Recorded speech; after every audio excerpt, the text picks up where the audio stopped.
Let's see, Golden Hill, I'll tell you about the neighborhood. It was established in 1904. There's 100 acres here.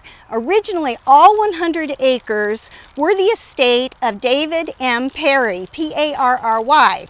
He was a very wealthy and famous industrialist at the turn of the last century. He owned and was president of the Perry Manufacturing Company, which was the largest manufacturers of carriages and buggies at the turn of the century. And when carriages and buggies went out of vogue, he started manufacturing automobiles. And they were manufactured right here in Indianapolis. They were the Perry, the Pathfinder, and a few others. So he was very wealthy. He built this palatial 21,000 square foot home for his family, which included his wife and 8 children. And it was armed and guarded 24 hours a day, because he led the national fight against labor unions and had many threats against the life and the life of his family. And the guardhouse, I think you'll go by on the next segment of your tour, is just out the back entrance, and it still stands today and is occupied by, it's been lived in ever since then by a family. So he established this neighborhood. He lived here until 1915 when he died. And after that, his family took the 100 acres and opened them up for real estate and established the neighborhood of Golden Hill. And you're here at the perfect time, because it's called Golden Hill, because we have this golden flower it's a wild flower called the lesser celandine, which just carpets the entire neighborhood at this time of year. And it's very beautiful, but it's very invasive. But I've never seen a bigger culture of this flower anywhere else in Indianapolis. It's quite peculiar to here. And it will flower for a couple weeks, and then all of its foliage goes away and is totally gone within a month from now, and no sign of it here. So yeah. So anyway, that was developed into a neighborhood in 1915. The first houses were built in 1916, and ours was one of those. And then most of the houses were built in the 20s and 30s. There are 54 houses here today. It's a very tight-knit neighborhood. Everybody knows everybody, and most people just love it here.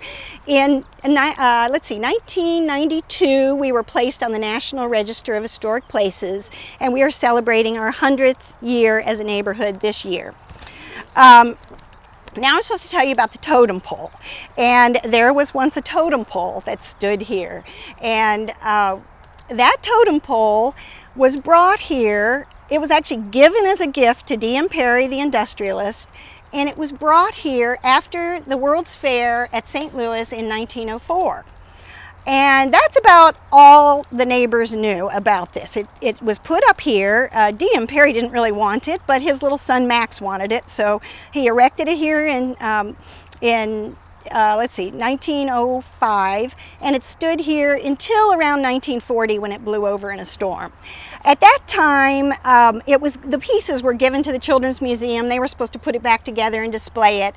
However, they never did that, and they discarded it quietly in the 60s, and nobody has a piece of it today.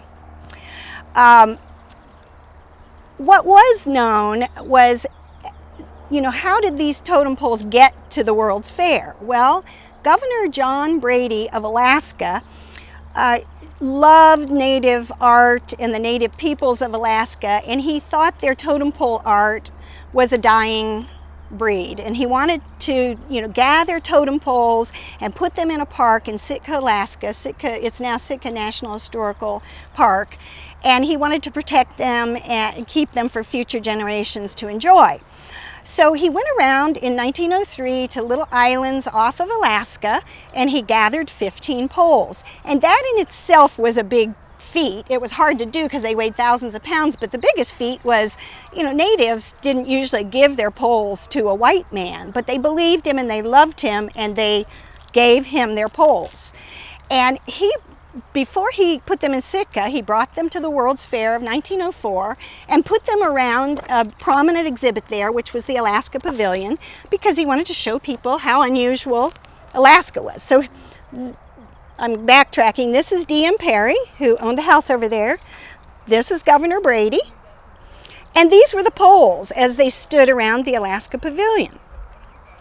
So my husband, found this picture of the fair and took it around to, first of all, when we moved here, he thought, how unusual that we live on a, street called Totem Lane. So he asked the old neighbors, why is it called Totem Lane? And they brought him here and showed him the base where the totem pole actually stood, and they told him the story that it came from the fair. So he found this picture of the fair and the totem poles, took it around to the old neighbors, said, which totem pole was ours? And they said, you've seen one totem pole, you've seen them all. So they couldn't help him.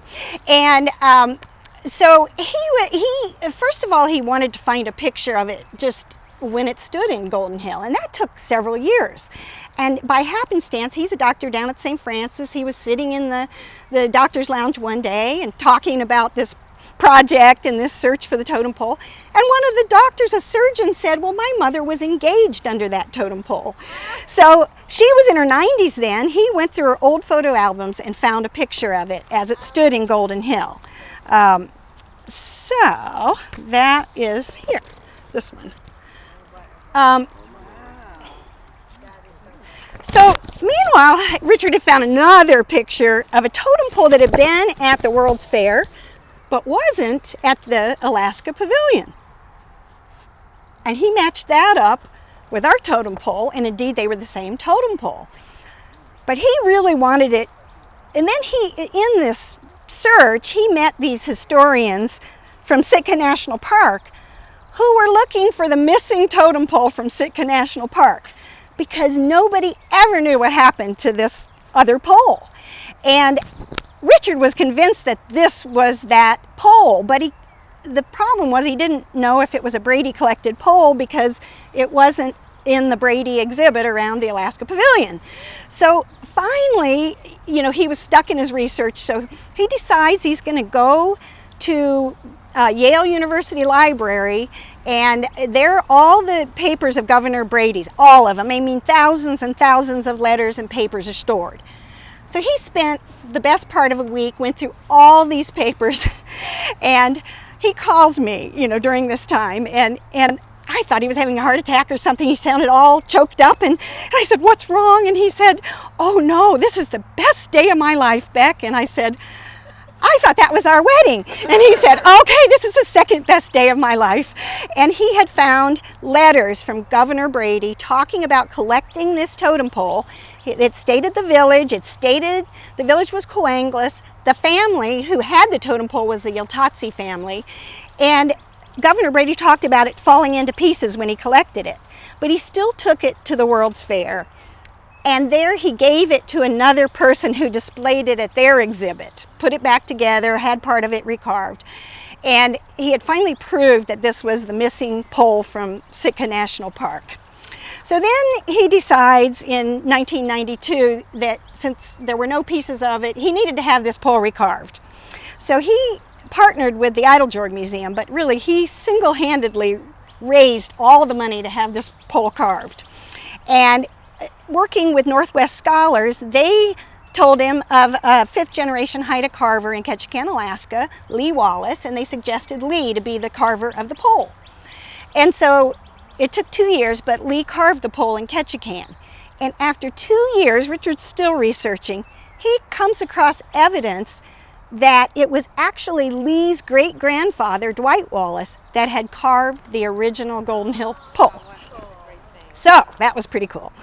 And the pole got carved. It got put up at the Eiteljorg Museum in 1996. There were 4,000 people watching. There were 100 people, volunteers on ropes pulling up the pole. Meanwhile, Richard had contacted and looked up all across the United States every single relative of the Perry family and every single relative of the Yiltatsi family who had owned the original pole. So they were all there too, everybody that was still living. And it was a wonderful celebration, and the pole was first put up outside in the Eiteljorg Museum, but they can't stay outside very long or they rot. So it was moved inside and is still there today. I don't know if you have seen it in the back stairwell, but it's a magnificent 30-foot pole. After after that celebration, Richard was adopted into the Haida Indian clan by the Haidas, which is extremely unusual. And in later years, I was adopted too. So we're now, honorary Haidas. I mean, it's really unusual. We go up to Queen Charlotte Islands where they live, which is Haida Gwaii. It's off the coast of Alaska, way up in the Pacific Ocean, in the middle of nowhere. And we go up there and we're treated exactly like family members. So in the whole process, we, gained another family, half of a continent away. So, so that's the story. Any questions? What did it actually cost to construct the It cost $65,000. That's what the carver's fee was. The actual pole was carved from a donated pole, donated by the Haida Indians, collected up off the coast of Alaska. It was a 400-year-old western red cedar that was donated for the project. And then Mayflower donated the transport of that pole, which, just massive, massive, it's massive. And they brought it here. So, I mean, it involved lots of things. And yeah. Oh, well, he wrote this book, and then PBS followed us all around while this was going on and did an hour-long film that was shown all across the United States on this project. And he just finished a book on family practice stories, and I don't know what's next. I wanted to ask about the Perry. Did he ever change his view on labor unions? Not that I know of, because, he moved here in 1904 and he died in 1915, and I don't think he ever did. He was kind of more at the end of his, he had to switch to automobile manufacturing, but, he ran plants and he just didn't want labor unions, and I don't believe he did, but, But if he was like Ford, he paid him really well anyway. That I don't know. Yeah. He may have. He probably did. He didn't do as well on automobiles as he had done on carriages. His carriages were much, bigger thing. So. Thank you. Sure. This second group would like to move on. Good seeing you. Oh, be careful on your ride, everybody. Good trip. All my old Lily friends here. Yeah. Oh, is that they have. We need our bags. Yeah, it's awesome. We're having a great time. Oh my gosh. He's 8 years old. He's scared of the hills, but he's really braving them out. Dad, come on. You sure? I'm going to bring you a snack just in case. Okay. All right, I'm coming.